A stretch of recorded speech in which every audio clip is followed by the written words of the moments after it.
Who are monsters? That's a question that we ask a lot when we're looking at texts that have monsters in them. Sometimes it's quite obvious who are monsters. The classic monsters from films and television. We've got oversized creatures and vampires and witches and mummies and all sorts of things. But the question is this is what we think of when we think of like who are monsters. I think this is where we naturally go as we think of the monsters that are in the narratives, especially the narratives that we see visually. But what is a monster? Some of this has already been brought up when you read the introduction to the monsters, the book, and the Jeffrey Jerome Cohen's Seven Monster Theses. He starts to explain to you what different types of monsters are and how they function in our culture. What I want to do right now is take a closer look at the definitions of monsters. They kind of fit into two separate categories. The first group of definitions, and these come from different historical times, but all of these at one point fell under the definition of monster. The first one, an animal or plant of abnormal form or structure. So this would include human beings, right? In fact, the next one even says a person of unnatural or extreme ugliness or deformity. It's interesting because I think that's not a definition we tend to think of as a monster. We tend to want to go right back here. These are monsters, right? But when we're looking at historical definitions of the term monster, we find that it applies to a lot more than we had anticipated. The next one, a thing of extraordinary or daunting size. And so that would really cover different types of monsters that we see in films and things, such as like the oversized shark in Jaws, or King Kong or Godzilla, or things like that. So these oversized is extraordinary large. So giants. So in old myths, oftentimes frightening things were extremely large because that makes them a threat, right? The last one on here is an imaginary frightening creature that is often large or ugly. So you keep finding as we're going through this, it has to do with the physical appearance of whatever it is, whether it's an animal or a plant. Usually it's a plant, but sometimes they use the word creature. So the creature could be a plant creature. If you go back and take a look, if any of you watch Stranger Things, you know, it's kind of has a weird plant face, mouth, you know, it's odd. And that could kind of fit into that creature, the animal or plant. And so that first set of definitions historically have to do, as I said before, with the physical appearance. It's unnatural, it's ugly, it's too big, it's abnormal. The next set of definitions are a little more interesting in the sense that it has to do with someone's actions. So you have the set of definitions that are appearance, and then a set of definitions that are based on behavior. So in this set of definitions, this category, the behavior category, a person of unnatural or extreme wickedness or cruelty.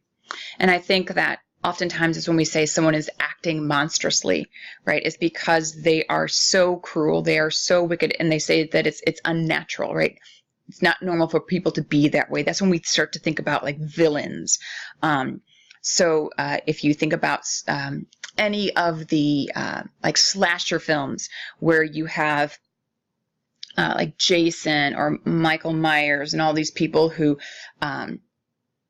are just this undaunting, unnaturally cruel, constantly killing, you know, we consider them to be monsters. Even if they don't have an unnatural appearance, even though they are wearing a mask, which is a little odd, but it's the fact that it's what they're doing that makes them monsters. If you think about Silence of the Lambs, anything where you're having a serial killer, people tend to consider them to be monsters. Also, or the next one is one who deviates from normal or acceptable behavior or character. Now, I find this one to be probably the most interesting because that could apply to pretty much everybody at some point in their lives. I don't think there's a single one of us who hasn't deviated from what would be considered normal or acceptable behavior or character. So this is where you'll see in like the Rocky Horror Picture Show, or if you ever watch American Horror Story. I mean, even though there are more traditional monsters in things like American Horror Story, because you do have vampires and ghosts and things like that, but oftentimes it's one who either has extreme wickedness or cruelty. You'll have some people like that, but it's also people who deviate from what is considered to be normal or acceptable behavior, such as Liz in American Horror Story Hotel, or something maybe more prominent than American Horror Story would be something like the Rocky Horror Picture Show, where it's the sexual deviation. Now, granted, Frankenfurter, I mean, not to spoil anything, but Frankenfurter does have extreme wickedness and cruelty going on, but there are other characters who would also be considered monsters, simply due to their sexual behavior, their deviation of the norm. And you will find that is a theme quite often in monster narratives, especially monster narratives that I would say actually began with Frankenstein, but even more so would be considered like postmodern. So anything from the 1960s on, you're going to start to see even more of monsters, people considered to be monsters or treated like monsters, because they aren't normal. Again, not normal because of the way they look, but not normal because of the way that they act. So now, what is the function of a monster? When I ask this, I'm talking about the function of a monster in a narrative and the function of a monster in our culture.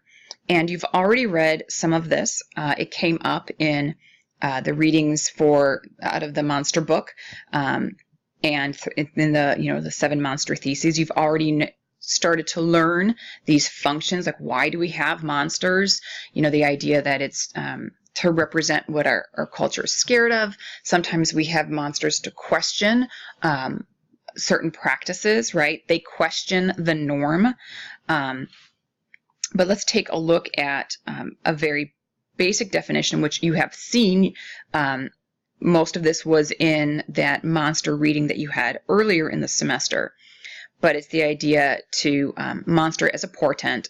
And a portent is a sign or a warning, right? And so we've seen this one, right? To warn or to advise. But what's interesting is there's another part of that definition, which is an exceptional or wonderful person or thing.